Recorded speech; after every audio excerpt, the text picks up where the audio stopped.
Ya, kalau dia lagi libur kerja, dia selalu ke sana, selalu awal. Saya hari Kamis, dia izin hari Kamis minggu kemarin. Biasanya hanya 2-3 hari dia berangkat, tapi ini udah lebih nggak pulang. Saya juga dapat informasi itu pas siang hari.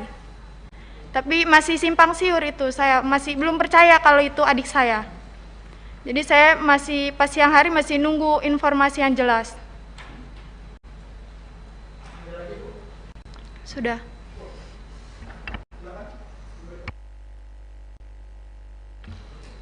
Iya Pak. Kebetulan saya ketemu terakhir dengan adik saya tuh Kamis malam Jumat.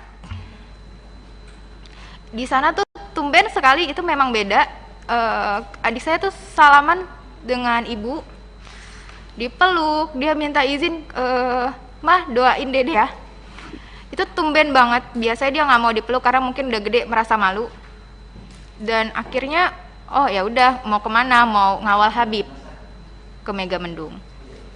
Di hari Minggu itu saya lupa Sabtu malam Minggu atau Minggu malam Senin itu sempat video call dengan kami, dan itu sehat, dia senyum, lagi ngapain, udah makan atau belum.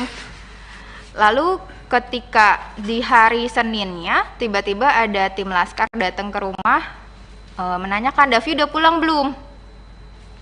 Itu ya bertemu dengan ibu saya karena saya sedang di rumah lagi mengerjakan tugas. Terus belum, kan Davi mengawal. Oh gitu. Ya udah, ibu ke pertamburan dulu yuk. Buat apa? Di situ saya bingung ya.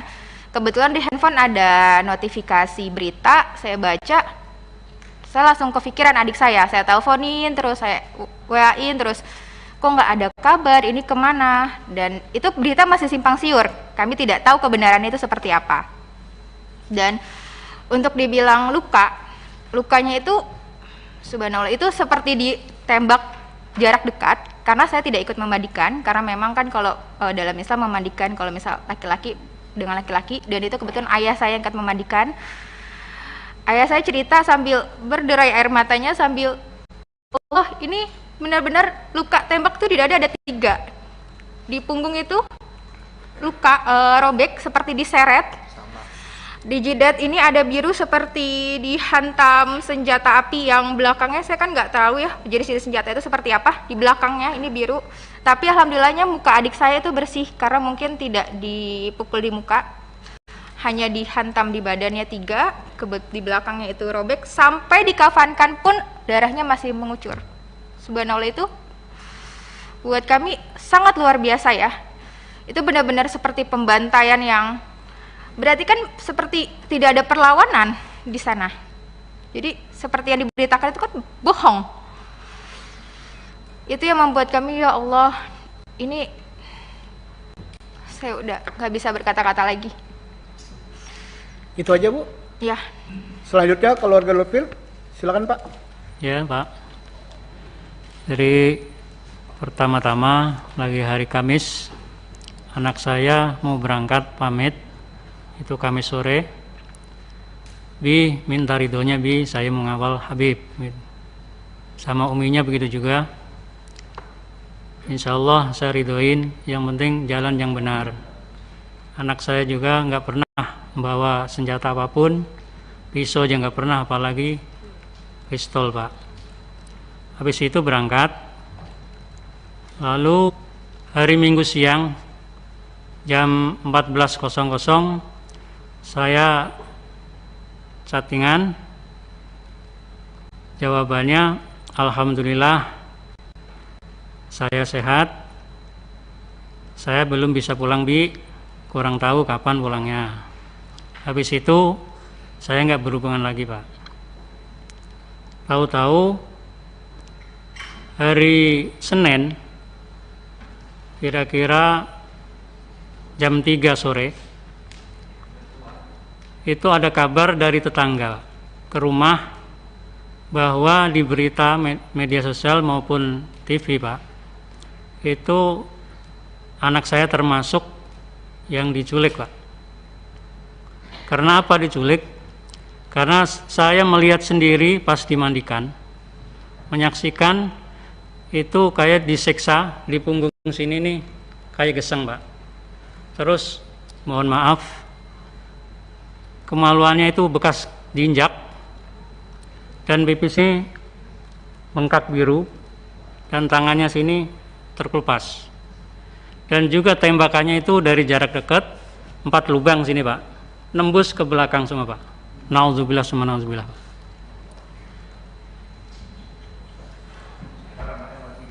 Jadi kulitnya juga yang di belakang sama yang sini itu agak terkelupas, Pak. Agak lebar jadinya.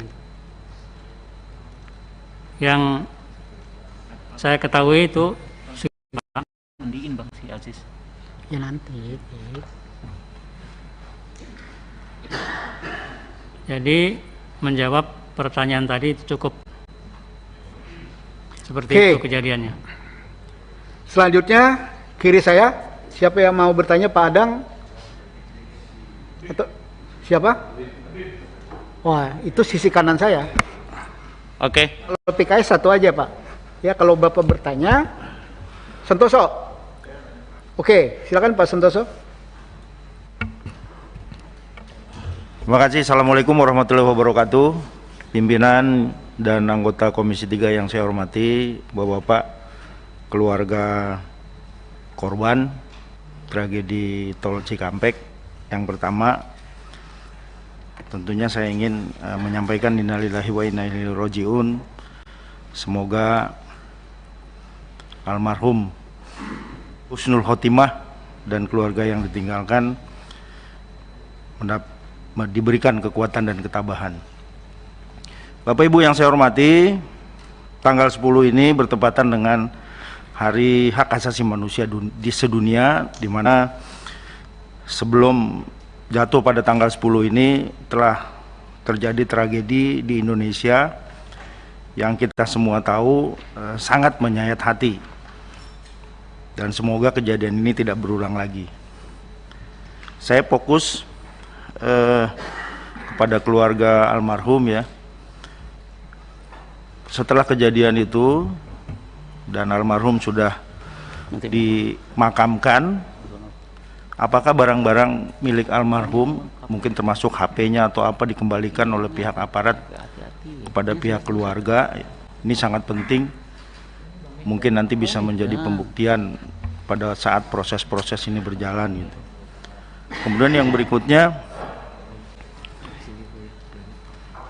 saya ingin menanyakan juga, apakah pihak keluarga atas kejadian ini merasa terancam gitu, atau ada yang mengancam gitu?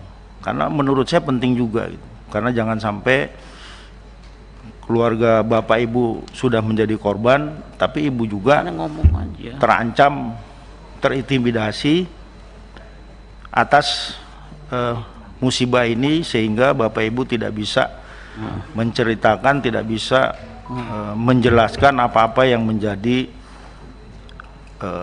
korban ya dari pihak keluarga Ibu. Saya kira itu pimpinan dari saya, terima kasih. Pertanyaan Saudara Santoso. Yang pertama, apakah ada barang almarhum baik Reza, Andi, Lufi, ya, Kadafi itu pada saat jenazah diserahkan, itu ada yang diserahkan HP atau yang lain? Itu pertanyaannya. Yang kedua, ya, apakah ada ancaman-ancaman terhadap keluarga korban, ya, agar tidak bersaksi atau tidak ini, tidak menuntut dan macam-macam? Ada nggak itu? Itu kan, Sok? Oke, silakan mulai orang tua Pak Lufil, almarhum Lufil.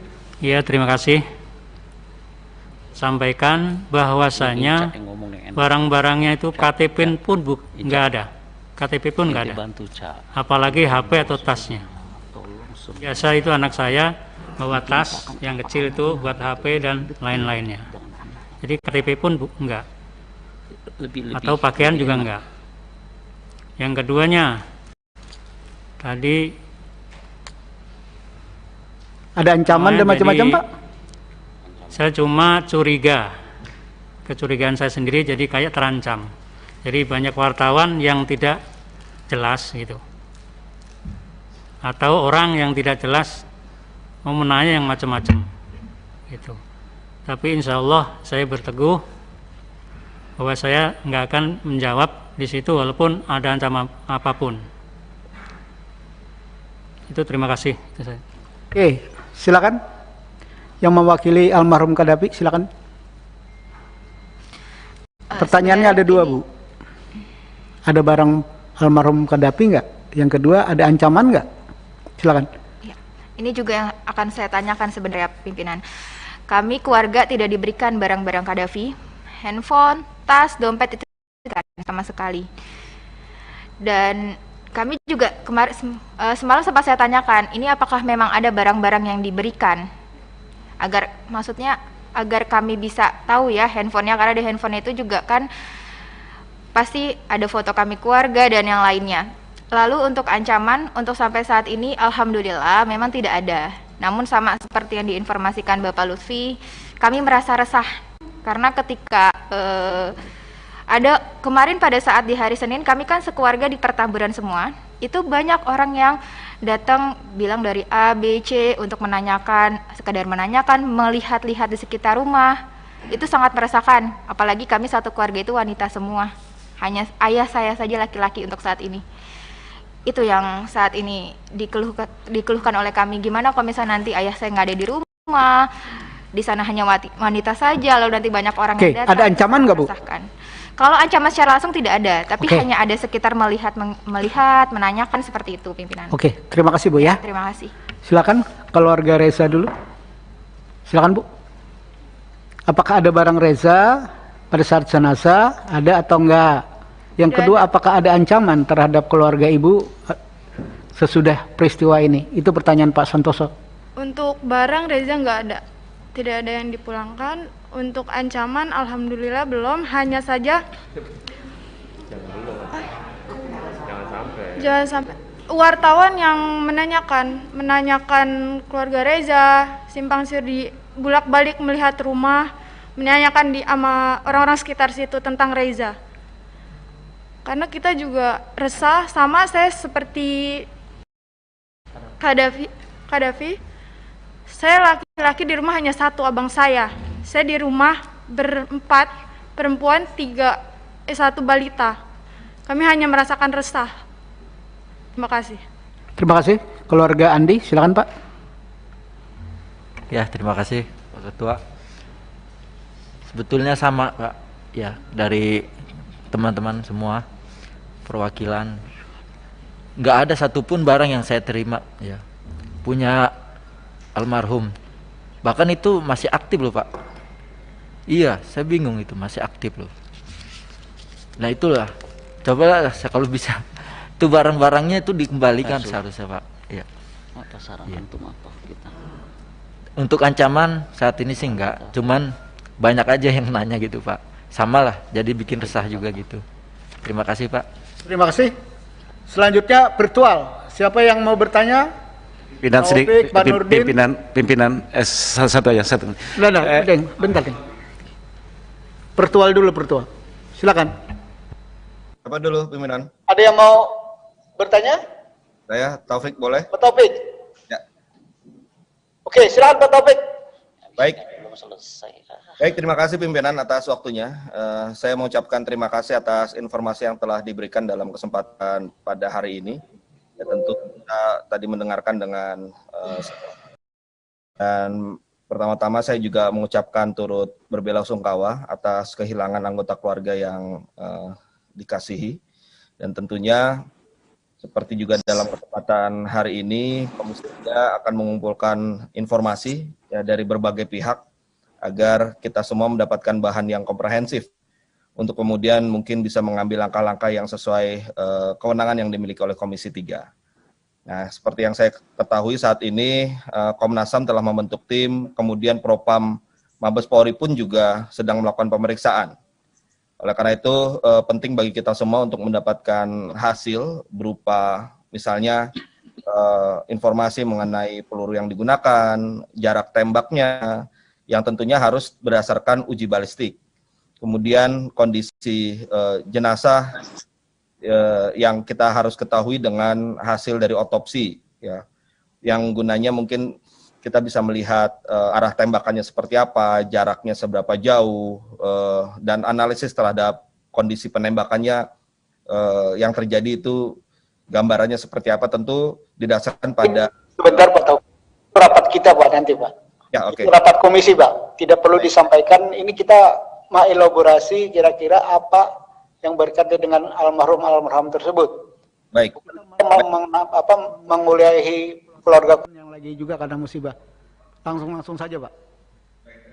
Pimpinan. Jadi karena itu titik tekan saya adalah pada soal informasi. Nah, pertanyaan saya adalah apakah dari keluarga korban sudah ada penjelasan khusus yang diberikan oleh kepolisian? Mungkin ada perwakilan dari kepolisian yang datang kepada keluarga korban untuk menerangkan beberapa hal secara langsung, atau kalaupun belum ada, mungkin karena kondisinya masih tegang seperti ini atau masih terlalu dekat waktunya, saya juga menyarankan pada keluarga korban, mungkin juga dengan tim pendamping, di sini ada Bang Ahmad Midan dan kawan-kawan ya, untuk bisa membuka komunikasi juga dengan Propam Mabes Polri ya, untuk menanyakan hal-hal yang tadi sempat ditanyakan, bagaimana dengan barang-barang yang ada dimiliki oleh korban, kemudian apa saja tindak lanjut nanti dari Propam.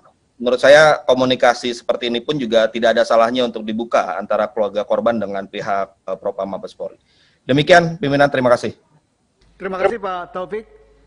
Ada Taufik ya, yang berkaitan dengan korban.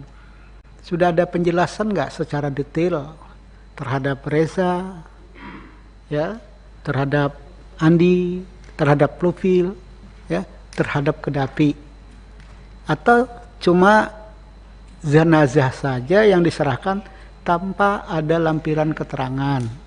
Itu yang disampaikan sama Pak Taufik. Ada nggak? Ibu, ada nggak? Tidak ada sama sekali. Oke, Pak Andi? Tidak ada ya Pak ya? Oke. Selanjutnya, sayap kanan. Habib, ringkas padat pada tujuan ya. Silakan. Ya, terima kasih. Mungkin pertama saya perlu secara khusus menyampaikan duka cita yang mendalam, innalillahi wa inna ilaihi rajiun. Turut berduka atas wafatnya para korban. Kami di sini nanti berupaya semaksimal mungkin menampung informasi apapun dari keluarga supaya kasus ini bisa hukum bisa benar-benar ditegakkan. Yang kedua, saya mungkin membaca di media bahwa saudara pengacara ini, kuasa hukum, melihat kondisi langsung dan ikut memandikan jenazah. Mungkin bisa diceritakan ke sini. Terima kasih. Silakan. Ada mekanisme pimpinan di sini. Lewat pimpinan, lewat pimpinan. Ya. Ada mekanisme. Itu nanti dari semua nanti ada lawyer ya akan saya minta ngomong ya. Oke. Ada tambahan, Pak Habib? Cukup. Selanjutnya Habib Abu Bakar, ringkas padat pada tujuan. Ya, panjang dikit bolehlah karena kasusnya besar. Jangan panjang-panjang, Pak. Bismillahirrahmanirrahim. Assalamualaikum warahmatullahi wabarakatuh. Iza asabatkum musibah qalu inna lillahi wa inna ilaihi rajiun. Pak Ketua, para keluarga korban yang saya hormati, hari ini kami Komisi 3 menerima aduan ya keluarga korban,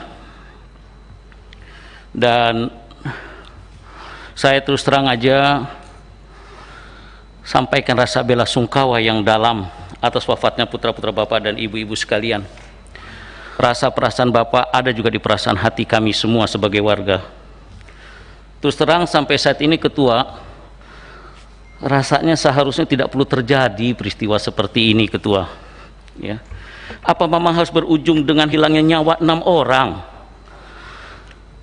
Tentunya ini harga yang sangat mahal.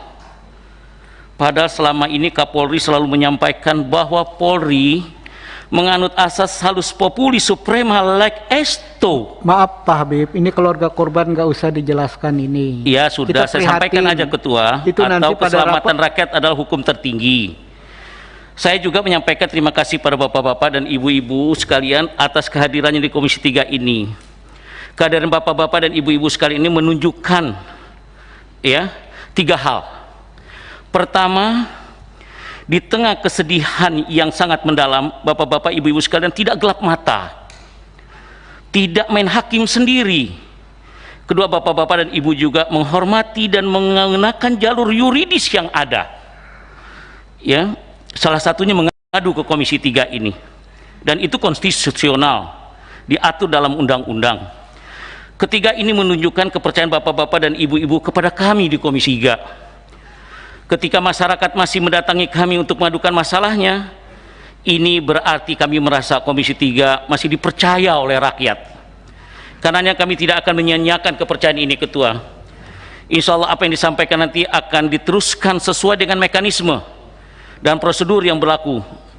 Jika kemarin menguat banyak sekali tuntutan dari ormas, tokoh masyarakat, anggota DPR dan lain yang sebagainya yang meminta dibuat tim gabungan pencari fakta, nanti kami coba musyawarahkan dengan para anggota bagaimana mekanisme dan bagaimana aturannya. Oleh karena itu pada keluarga saya mohon sabar ya untuk kami berkoordinasi dan bekerja, dan Komisi 3 membidangi hukum HAM ini dan keamanan insya Allah akan bekerja secara maksimal. Selanjutnya pertanyaan saya dengar juga seperti yang Habib tadi menceritakan, pengacara Yanuar Aziz Yanuar ya. Oke, Pak Habib, substansi aja Pak. Langsung saja, tolong ceritakannya dengan detail setelah kalian memandikan, yang kelihatan benar tuh apa dan apa, jelaskan apa adanya dan kira-kira kesimpulan Anda tuh bagaimana. Terus selanjutnya kepada keluarga setelah kejadian, apa yang didengar dari pihak Polri kepada keluarga masing-masing. Wallahu a'lam bishawab. Terima kasih Ketua. Assalamualaikum warahmatullahi wabarakatuh. Oke, pertanyaan Habib mirip dengan pertanyaan Pak Santoso. Ya. Nanti lawyer akan menjelaskan semua. Di akhir ya Pak ya. Oke. Golkar.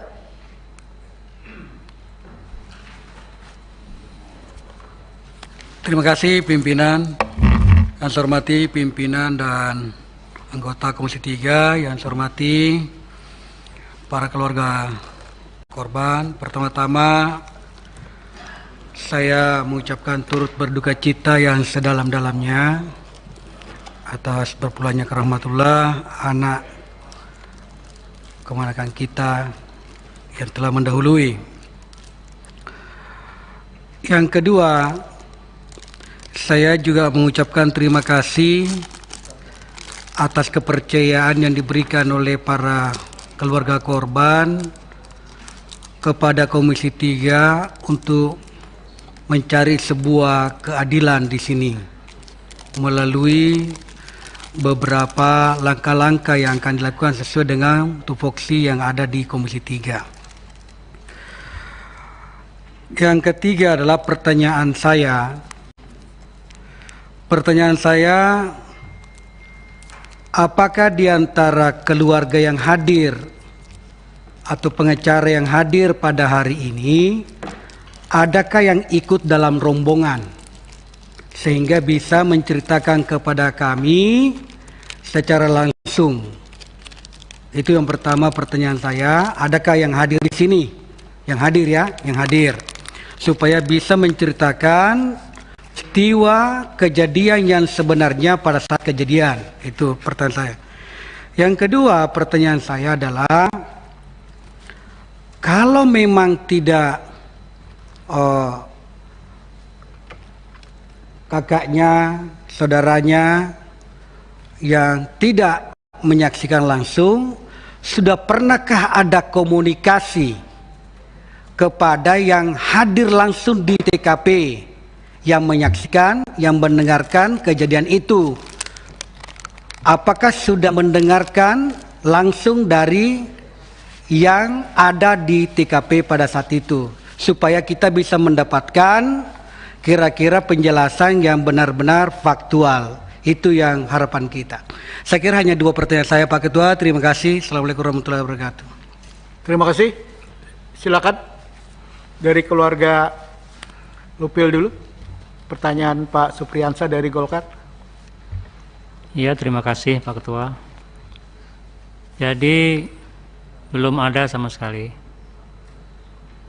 Jadi semuanya itu memang belum. Saya nggak bisa tidak berhubungan sama orang yang menyaksikan. Saya tidak berhubungan. Karena mungkin masalah medsos saya kurang tahu Pak gitu. Jadi itu aja, terima kasih. Oke, silakan Bu. Kami juga sama ya pimpinan, kami juga belum berhubungan secara langsung dengan saksi mata. Tolong yang dekat dengan mic-nya Bu agar kawan-kawan wartawan mendengarnya.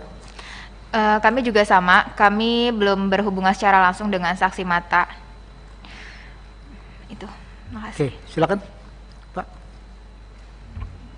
Ya, kemarin saya cuma dapat secara langsung pemberitahuan cerita ya, langsung di situ. Tapi cerita ini kan, kejadian ini memang keluarga, ngiringin keluarga pengajian, bukan ngiringin kemana-mana, keluarga, sekeluarga isinya, ya kan? Kejadian itu aja, kenapa bisa terjadi seperti ini gitu. Dan kalau untuk saya nanya ke langsung yang artinya temennya korban, saya belum dapat langsung ya.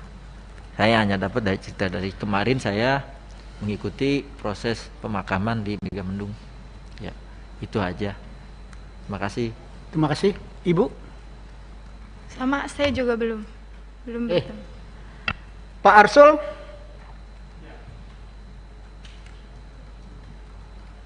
Terima kasih pimpinan atas kesempatan yang diberikan. Bapak Ibu, para keluarga korban yang kami hormati, pertama-tama kami juga ingin menyampaikan rasa duka cita yang mendalam atas wafatnya para laskar atau pengawal di FPI ini. Tentu ini sebuah peristiwa yang luar biasa karena menyangkut 6 nyawa.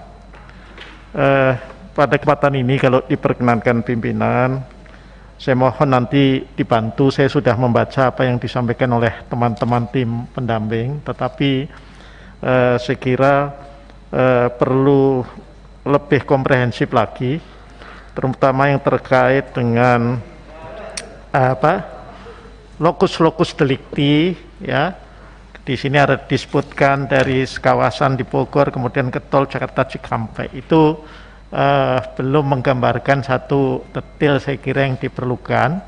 Kenapa itu perlu? Sehingga kalau kami nanti dalam menjalankan fungsi-fungsi pengawasan terhadap mitra ini juga mempunyai informasi yang lebih komprehensif, sehingga bisa kami bandingkan antara yang disampaikan oleh teman-teman tim hukum ini dengan katakanlah yang nanti akan dijelaskan oleh pihak kepolisian. Saya kira itu saja Pak Desmond, terima kasih kalau diizinkan untuk mendapatkan penjelasan yang lebih komprehensif tentang peristiwa itu. Karena misalnya di media disebut-sebut di kilometer 50 dan segala macam itu kan bangsa di daerah sekitar antara Kerawang Barat dan Kerawang Timur kan kira-kira. Itu, terima kasih. Terima kasih. Saya cuma ingatkan Pak Arsul, lawyer ini kan lawyer keluarga korban. Lawyer keluarga korban. Jadi pertanyaan Pak Arsul itu kita harus bertanya kepada juru bicara EPE, ya, Pak Munarman, ya, itu lebih tepat, ya, bicara kronologisnya, ya. Jadi nanti mungkin ya lawyer ngomong apapun nih boleh nanti ya terakhir ya ada 3 pertanyaan dari 2 Habib, ya, 1 Pak Arsul yang nanti dijawab ringan Pak. Selanjutnya Atria Dahlan, silakan Pak Darya. Terima kasih Ketua. pimpinan Komisi 3 yang saya hormati, anggota Komisi 3 yang saya hormati, para keluarga korban, keluarga kami yang saya hormati, yang saya banggakan. Pertama-tama, selamat datang di gedung DPR ini, rumahnya rakyat, rumah semuanya termasuk juga rumahnya FPI. Terima kasih sudah percaya sama kami, sama DPR. Tadi juga sudah memberikan info, begitu lugas, sepertinya kita ini memang tidak bersekat. Saya yakin informasi yang tadi merupakan bagian dari pengayaan Komisi 3 untuk melihat fakta ini sehingga bisa lebih jernih lagi.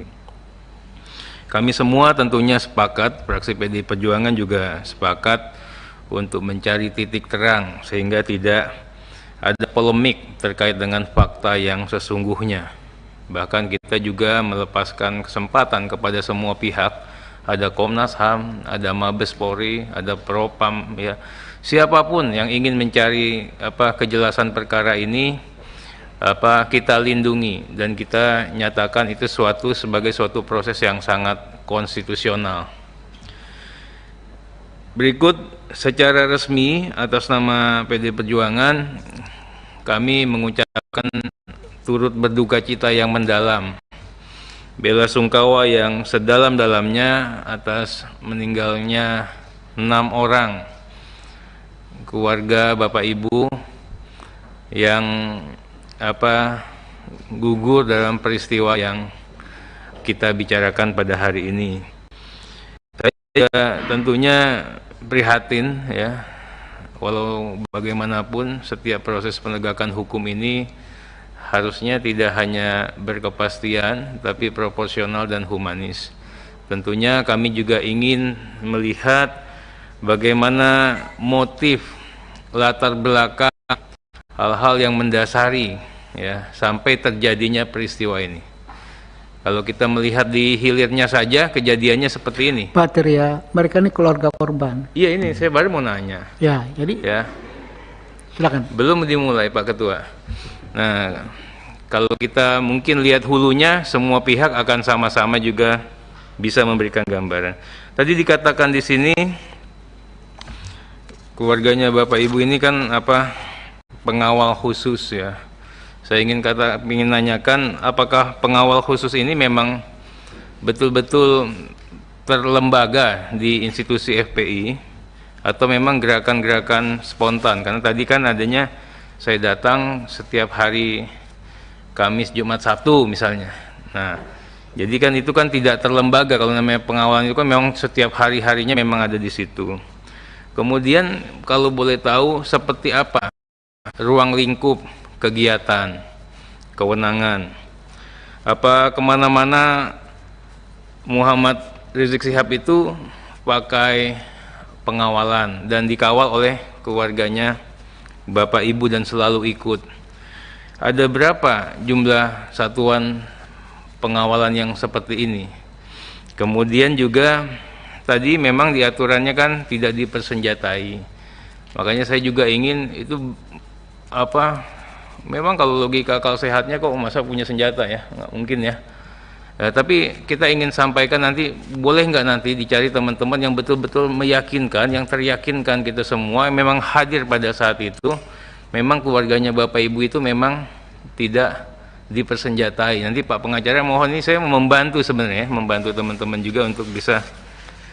Kemudian katanya Pak Muhammad Rizik Syihab ini dikuntit, diikuti dan diintai, Pak Pengacara, ya, nanti itu waktu dilakukan perbuatan seperti itu apa sudah ada laporan ke kepolisian bahwa kita ini merasa nggak nyaman ini dilakukan pemantauan seperti itu? Sudah dilaporkan ke polisi atau ke siapa? Saya itu tidak mau mendebat fakta. Yang satu bilang bawa senjata, yang satu bilang tidak bawa senjata di hadapan Bapak Ibu. Karena pertama-tama Bapak Ibu ini kan korban. Empati kami kepada Bapak Ibu sudah pasti kami berikan. Tapi atas nama objektivitas tentunya kami juga mohon nanti Bapak Ibu bisa menghadirkan teman-teman yang turut terlibat di situ, yang bisa memberikan keyakinan bahwa memang ini memang nggak ada yang bawa senjata, itu loh. Sehingga nanti kita bisa lebih gampang lagi untuk untuk memastikan dan memperjuangkan fakta hukum ini di hadapan, ya, salah satunya mungkin mitra kami yang dari kepolisian. Kami tentunya membantu dan memberikan atensi yang sebesar-besarnya. Bahkan tadi kalau dikatakan meminta keadilan, pastinya kita bantu, Pak. Ya, pastinya kita bantu. Kemudian juga kalau dikatakan mengawal proses hukumnya, ya, terhitung dengan kejadian ini, Mas, kita kan juga libat, walaupun kita tidak hadir ya. PD Perjuangan tuh memantau, semuanya keadaan itu kita pantau betul, Pak. Sampai kita titipkan, Pak Pengacara, mudah-mudahan juga bisa disampaikan ya nanti ya. Bagaimana jangan sampai rakyat ragu atas proses penegakan hukum pasca terjadian tragedi ini. Jadi Polri tolong sungguh-sungguh. Jadi seperti itu Pak Desmond, terima kasih. Nanti ini tidak bisa dijawab oleh keluarga korban. Nanti tolong dari sisi lawyer, tapi juga kan agak-agak repot juga gitu loh. Ya, pada prinsip dasar Komisi 3 apa yang disampaikan Pak Atria Dahlan tuh ingin mencari kebenaran dari dua pihak yang sampai hari ini kami ini berusaha untuk di tengah-tengah. Ya, keterangan dari EPI begini, keterangan dari pihak kepolisian begini. Sekarang kita mendengar keluarga korban. Maka tentunya ya, rapat kita hari ini adalah kita mendengar kapasitas keluarga korban. Mungkin ada hal-hal yang diketahui seperti yang dipaparkan Pak Atria Dahlan. Itu yang sangat kami perlukan. Hal-hal dalam rangka ya, Bapak minta bantuan, kami juga minta bantuan agar fakta yang sebenarnya itu yang mana. Ya, agar Komisi 3 jelas arah tujuannya. Ini ada ketidakadilan. Tapi ada informasi yang hari ini simpang siur. Untuk proses ini Komisi 3 adalah memutirin satu-satu. Ya. Informasi itu mana sebenarnya fakta sebenarnya. Ya. Walaupun secara vulgar kalau kita bicara tentang extraordinary seperti yang dipaparkan tadi ada benarnya.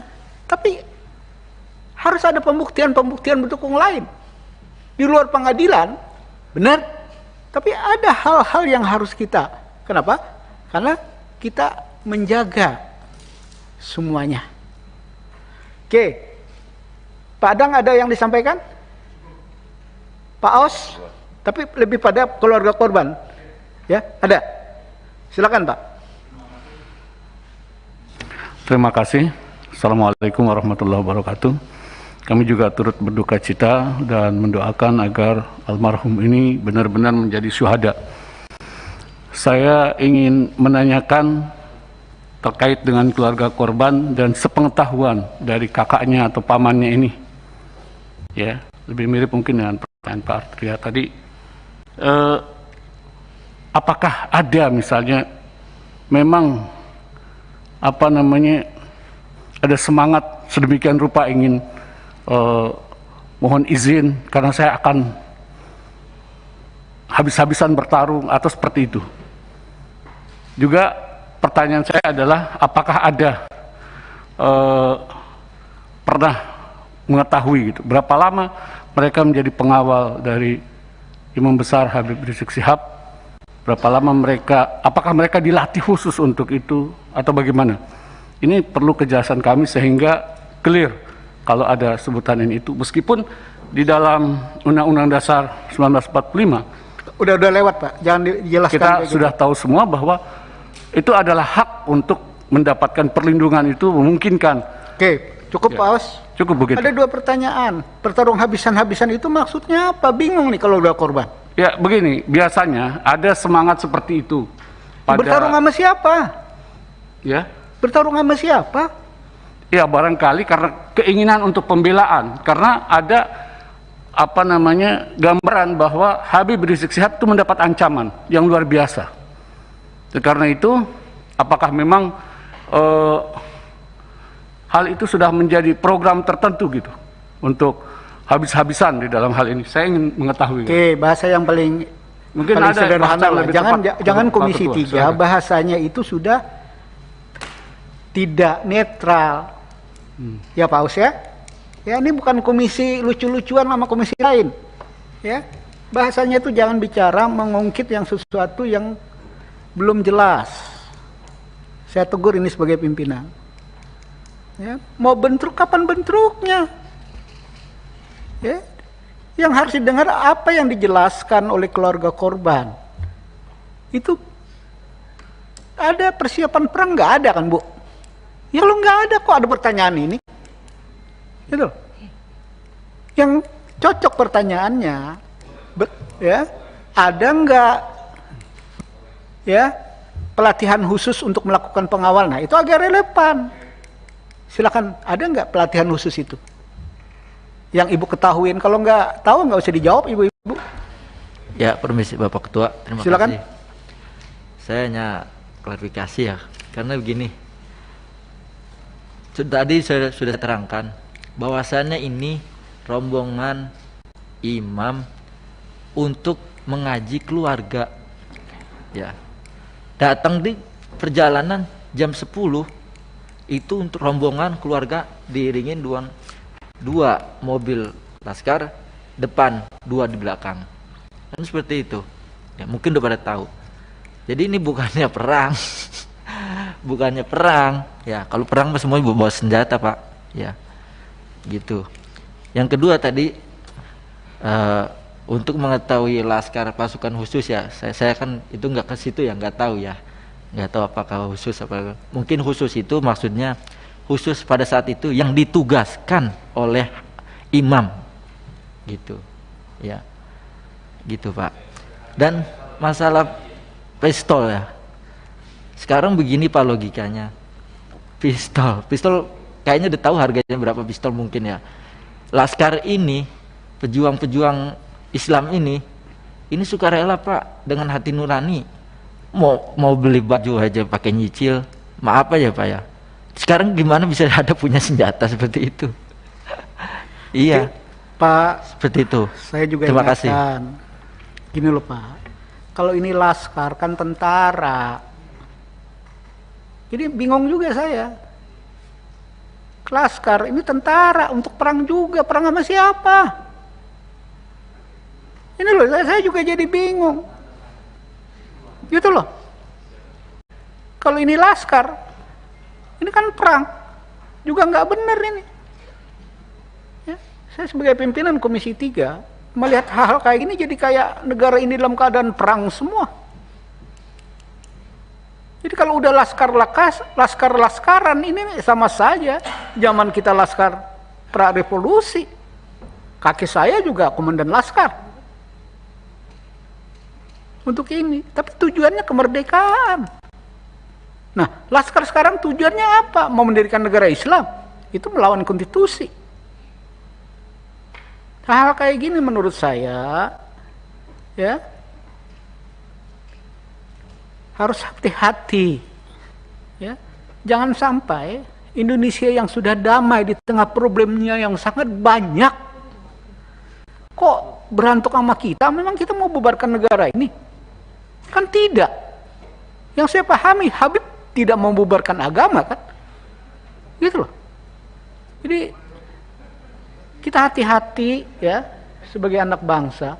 Jangan diantara kita kesannya mau perang-perangan. Ya kalau perang-perangan, ya kita-kita juga yang jadi lucu. Agak keluar konteks saya, karena ini bicara tentang berbangsa. Masa kita rusak yang udah kita bangun, karena kepentingan-kepentingan politik kan lucu, Pak. Sudah saatnya kita cooling down untuk menghadapi persoalan COVID, yang kapan selesainya tidak jelas. Bangsa ini untuk bertahan aja udah bagus gitu loh. Oke, ada yang mau disampaikan yang berkaitan dengan pertanyaan ini? Ketua, izin Ketua. Silakan. Dimyati Ketua. Saya turut berduka cita kepada Ibu Bapak sekalian yang kepada keluarga almarhum syuhada. Saya hanya menanyakan, ini kan ada aspirasi. Ada nggak dokumen tambahan? Mungkin teman-teman udah ada yang nanyakan mungkin ya. Ada nggak dokumen tambahan foto atau video terkait jenazah itu? Demikian, makasih Ketua. Terima kasih Pak Demiati. Yang mana mungkin mereka keluarga korban yang tidak terlibat apa-apa, mereka ini menyampaikan tentang problem keluarga mereka, keluh kesah mereka, minta keadilan atas peristiwa ini yang saya tangkap. Betul nggak Bapak Ibu-Ibu? Gitu loh. Dokumen apa? Mereka ini bukan lawyer, bukan bagian dari katanya mandi yang dibilang tadi. Anak-anak mereka, saudara mereka adalah dapat giliran tugas untuk mengawal Habib dalam proses pengajian. Kan Bapak begitu bilangnya. Ketua, izin Ketua. Kan memandikan tadi tahu lah lukanya. Oh itu nanti lawyer Pak. Ada fotonya nggak itu? Makasih Ketua. Itu lawyer Pak. Nanti kita kasih ruang. Karena salah satu lawyer ada memandikan, ceritakan itu aja nanti Pak ya. Oke. Ada Romo yang berkaitan yang ditanya keluarga korban? Ada yang lain? Kalau tidak ada, terakhir pimpinan. Terima kasih pimpinan.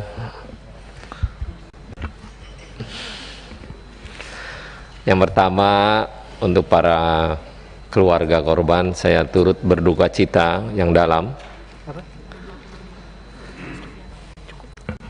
Saya tidak banyak, cuman tadi saya koreksi tentang bahasa pembantaian yang tadi keluarga korban sampaikan, karena sampai hari ini, sampai detik ini, polisi belum menyampaikan secara lugas tentang kejadian di jalan tol.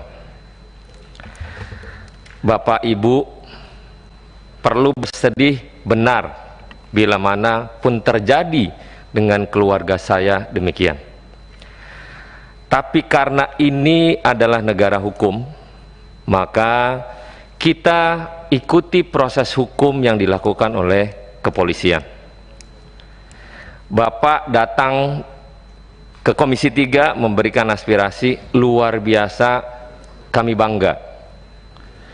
Tapi kami belum bisa memberikan keputusan apapun. Tapi kita akan memberikan keputusan setelah polisi memberikan lembaran transparansi apa yang telah dilakukan pada malam penembakan tersebut. Pertanyaan saya, Bapak Ibu, keluarga korban, yang saya dengar ada 10 orang pendamping Muhammad Rizik Syihab yang katanya yang 4 orang kabur,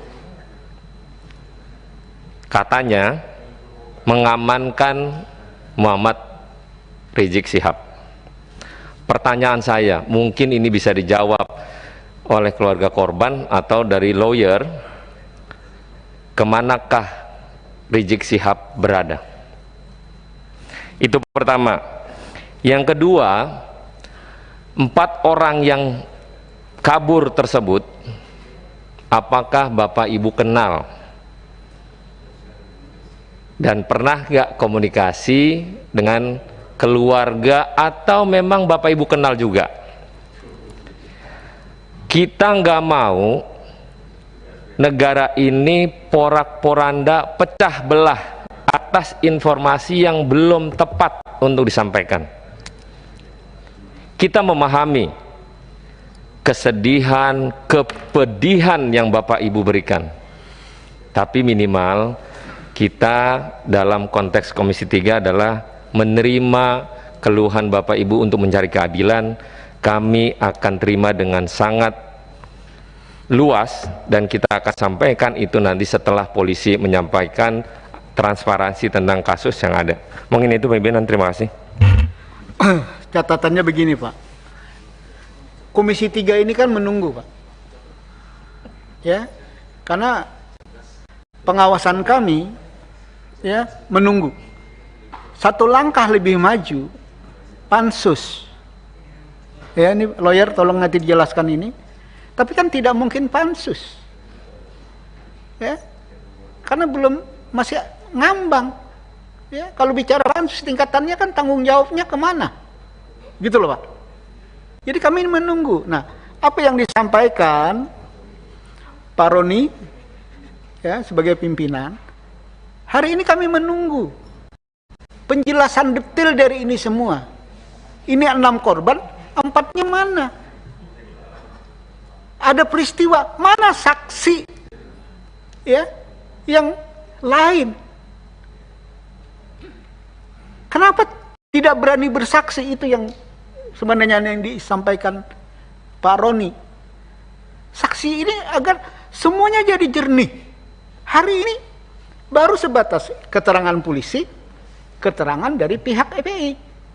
Agak susah bagi Komisi 3. Ya, hari ini Komisi 3 belum bersikap apa-apa. Karena masih menunggu. Kenapa menunggu? Karena belum. Maka ada Komnas HAM, ya, ada Amnesty International.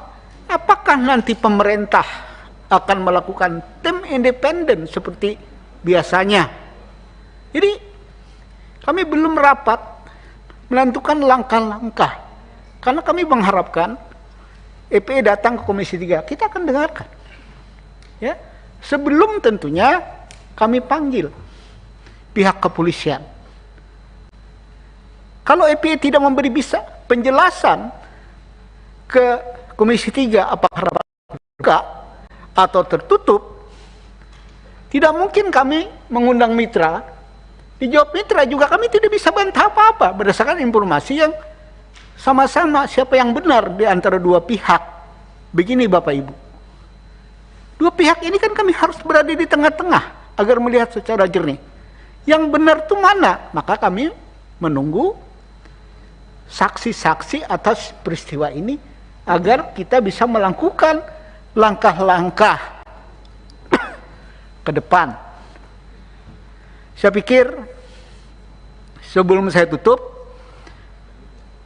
silakan ringkas padat, senior. Silakan. Assalamualaikum warahmatullahi wabarakatuh.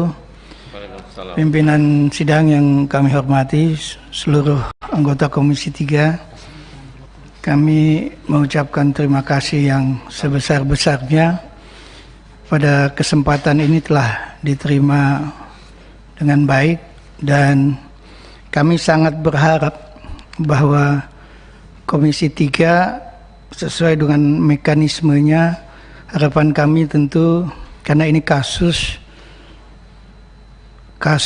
yang cukup besar, bahkan karena kita bicara negara kita negara hukum, maka apa yang terjadi pada saat ini adalah bagian lain terasa mencederai institusi penegak hukum terdepan, polisi. Oleh karena itu, kita harus mencari fakta dan bukti yang transparan, imparsial dan objektif terhadap kasus ini. Oleh karenanya, melalui Komisi 3 kami menghimbau untuk dapat mendorong agar dibentuk tim pencari fakta. Ya, kami usulkan baik mekanismenya bagaimana, mungkin pimpinan lebih banyak tahu, yang ini adalah rumah tangga pimpinan sendiri, atau juga dibentuk panja ya untuk kasus ini. Menarik tentang fakta yang harus terungkap. Tadi kan ada satu pertanyaan yang berkaitan dengan handphone, dan saat ini handphone itu begitu berarti terhadap merekam kejadian-kejadian. Oleh karena itu, menurut hemat kami, karena dari keluarga tadi belum ada yang mendapat pengembalian, dari tim penasihat hukum juga tidak dapatkan itu. Oleh karena itu harus diamankan. Jadi untuk berbicara imparsial, netralitas, objektivitas, tentu tidak. Karena ini kan yang disoroti adalah institusi kepolisian. Tidak tentu saja barang-barang yang berkaitan dengan pembuktian itu harus di luar institusi yang bermasalah tentu. Temat kami itu bagian terpenting yang harus digarisbawahi. Yang kedua, harapan kami karena kami tahu bahwa Komisi 3 dalam waktu dekat ini akan reses yang cukup panjang, hampir 1 bulan, ya. Oleh karenanya kami juga meminta untuk ada pemantauan yang serius, ya. Apakah nanti Komisi 3 melalui pimpinannya atau Pak Desmond sebagai pimpinan sidang pada hari ini, bagaimana mengusulkan supaya Komisi 3 juga melakukan pemantauan secara aktif. Kaitan dengan beberapa hal yang cukup penting atas kejadian ini adalah para saksi. Saksi-saksi yang tadi ada katanya 4 orang yang masih belum diketahui. Nah, kebetulan salah satu tim kita juga adalah dari EPI. Sedianya kami meminta Sekjen sudah siap hadir sebetulnya pada hari ini. Saya konfirmasi ke beliau, tapi mendadak saya nggak ngerti karena ini ada aturan COVID begitu loh ya. Kemudian kami belum dapat penjelasan, beliau tidak berhalangan hadir saat ini. Jadi intinya adalah kami meminta kepada Komisi 3 melalui persidangan ini untuk intensif membentuk tim pencari fakta ya, supaya netralitasnya bisa terjaga, dan kemudian memantau secara terus-menerus atas perkembangan kasus ini. Selanjutnya mungkin yang agak detail tadi ada beberapa hal yang juga ditanyakan para anggota Komisi 3. Mungkin Pak Aziz ini kebetulan juga di dalam struktur FPI beliau juga masuk ya, wakil sekretaris, barangkali bisa dimintai sesuai dengan apa yang beliau miliki. Demikian dilanjutkan oleh Pak Baris. Wabillahi taufiq wal hidayah. Assalamualaikum warahmatullahi wabarakatuh. Oke, Pak Aris, ringkas padat Pak, bicara tentang Anda katanya ikut memandikan mayat itu aja ya. Karena tadi juga Pak Ahmad Mijan bilang bahwa berharap Komisi 3 reses pun masih terima pengaduan kan? Itu sudah kita rencanakan Pak ya. Jadi untuk EPI mengadu dengan catatan detail termasuk bahwa saksi-saksi ya atas peristiwa ini kalau benar ada 4 orang atau lebih daripada itu, kita akan selalu buka. Nanti kita akan rapatkan ya, apakah panja, apakah tim saja selama reses, bahwa Komisi 3 reses, minta izin pimpinan DPR untuk kita boleh terima pengaduan. Silakan. Terima kasih pimpinan. Mohon izin saya sedikit tanggapi satu-satu tapi singkat saja. Nah, ringkas yang saja. pertama, lokusnya itu dari Perumahan The Nature Mutiara Sentul ke arah Kerawang.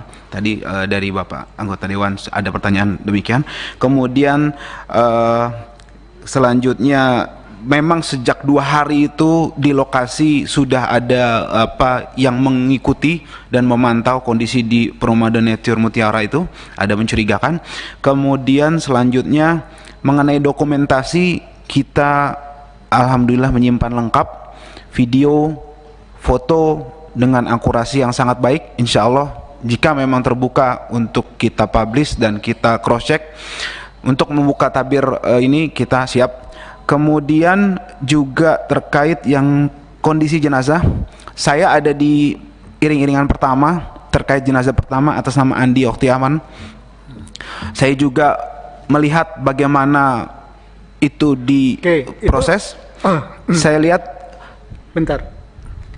Itu bisa rapat lain nggak nanti kita agendakan? Bisa.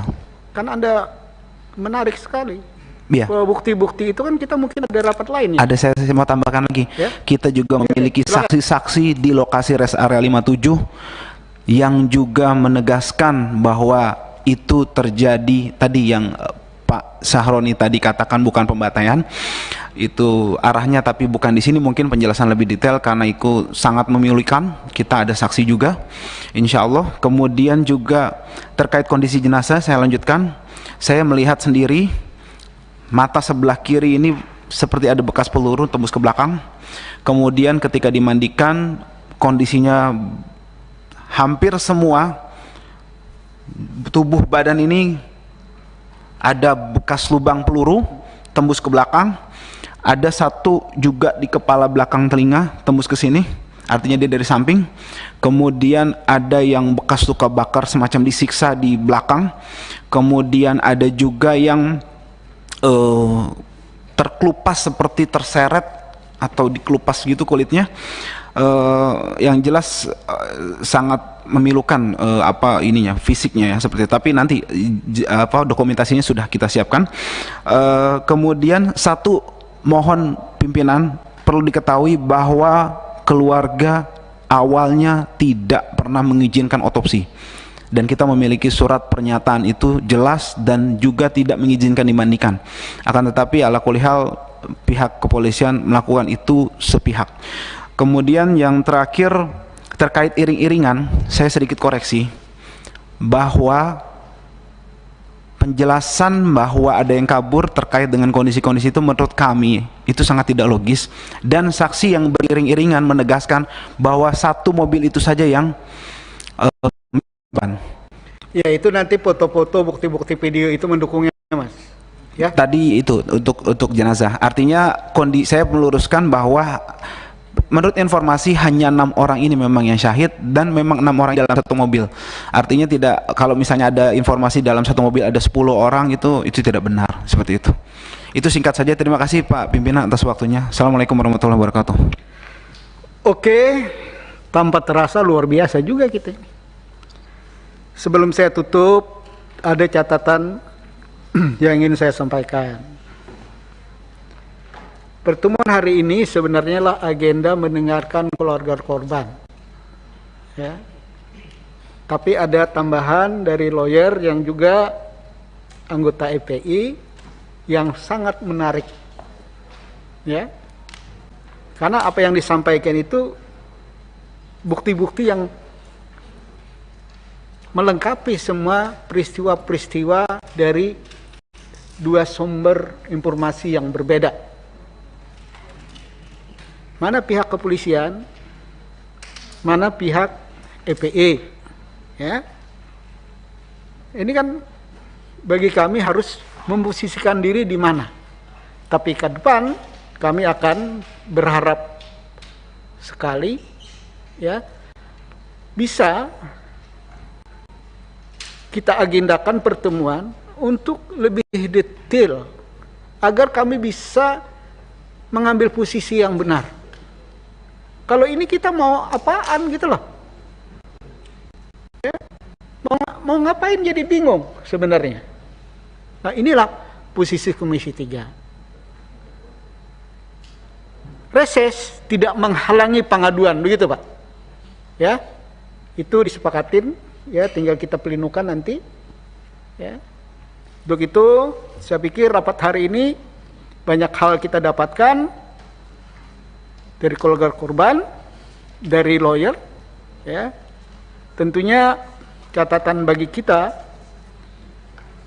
Komisi 3 banyak catatan-catatan sebagai pembanding untuk di rapat-rapat Komisi 3 yang akan datang. Cukup sampai sekian pertemuan kita hari ini.